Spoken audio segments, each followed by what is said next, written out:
విజయశంకర వేద పాఠశాల వేద విద్యార్థులకు ధన్యవాదాలు తెలియజేసుకుంటున్నాం. వేద మంత్రోచ్చారణలతో సుసంపన్నమైనటువంటి ప్రాంగణంలో కొలువై ఉన్నారు కోటిలింగేశ్వరుడు. ఆ కోటిలింగేశ్వరునికి పరిమళ ద్రవ్యాలు పంచామృతాలతో ప్రదోషకాల అభిషేకాన్ని నిర్వహించవలసిందిగా అర్చక స్వామికి మనవి. శ్రీ గురుభ్యో నమః. హరి ఓం. శంభవే నమః. ఓం నమో భగవతే రుద్రాయ. ఓం నమస్తే రుద్రమన్యవ ఉతోత ఇషవే నమః. నమస్తే అస్తు ధన్వనే బాహుభ్యాముదతే నమః.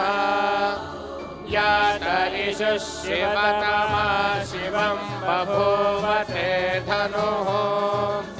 శివాసరవ్యాయాతవతయానో రుద్రమృడయా. యాతే రుద్ర శివా తనోరఘోరా పాపకాశినీ. తయానస్తనువాసంతమయా గిరిసంతాభిచాకశీః. యామిషం గిరిశంతః బిభర్ష్యస్తవే. శివాంగిరిత్రతాం కురు మాహి గోసే పురుషం జగత్. శివేన వచసా స్వాగిరిశాచ్చా వదామసి. యథా నః సర్వమిజ్జగరయక్ష్మగుసుమనా అసత్. అధ్యవోచదధివక్తా ప్రథమో దేవ్యోభిషక్. అహీగుశ్చ సర్వాన్ జంభయన్ సర్వాశ్చ యాతు ధాన్యః. అసోయస్తామ్రో అరుణ ఉత బభ్రుః సుమంగళః. ఏ చేమాగో రుద్రా అభితో దిక్షశ్రితాः సహస్రశో వైశాఖోహేణ ఈమహే. असौयो वसर्पति नीलग्रीवो विलोहितः. उतैनं गोपा अदृशन्नदृशन्नुदहार्यः. उतैनं विश्वा भूतानि सदुष्टो मृडयातिनः.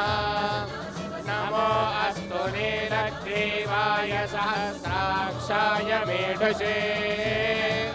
अथो ये अस्य सत्त्वानो हन्तेभ्यो करन्नमः. प्रमुञ्च धन्वनस्त्वमुभयोरात्मियोर्ज्याम्.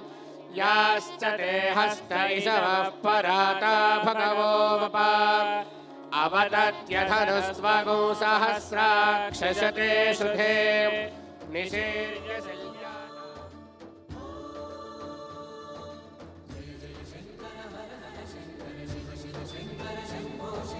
ప్రియ భక్త బంధువులారా, ఈ ఆధ్యాత్మిక ఆనందకర క్షణాల్లో ఒక మంచి విషయాన్ని మీతో పంచుకోవాలనుకుంటున్నాము. సనాతన ధర్మ రక్షణే ధ్యేయంగా, సదాచార పరిరక్షణే లక్ష్యంగా ఆవిర్భవించిన భక్తి టీవీ భారతదేశంలోనే నంబర్ 1 ఛానల్గా నిలిచి తెలుగు నాట తిరుగులేని ఆధ్యాత్మిక ఛానల్గా ఆవిర్భవించింది. మరి ఆధ్యాత్మిక ఛానల్కు కూడా సాధ్యం కాని రికార్డులను తన పేరిట లిఖించుకుంది. మన ధర్మాన్ని భావితరాలకు అందించాలన్న ఏకైక లక్ష్యంతో శ్రీమాన్ నరేంద్ర చౌదరి నిరంతరం కృషి చేస్తున్నారు. తెలుగు రాష్ట్రాల్లో ఆవిర్భవించి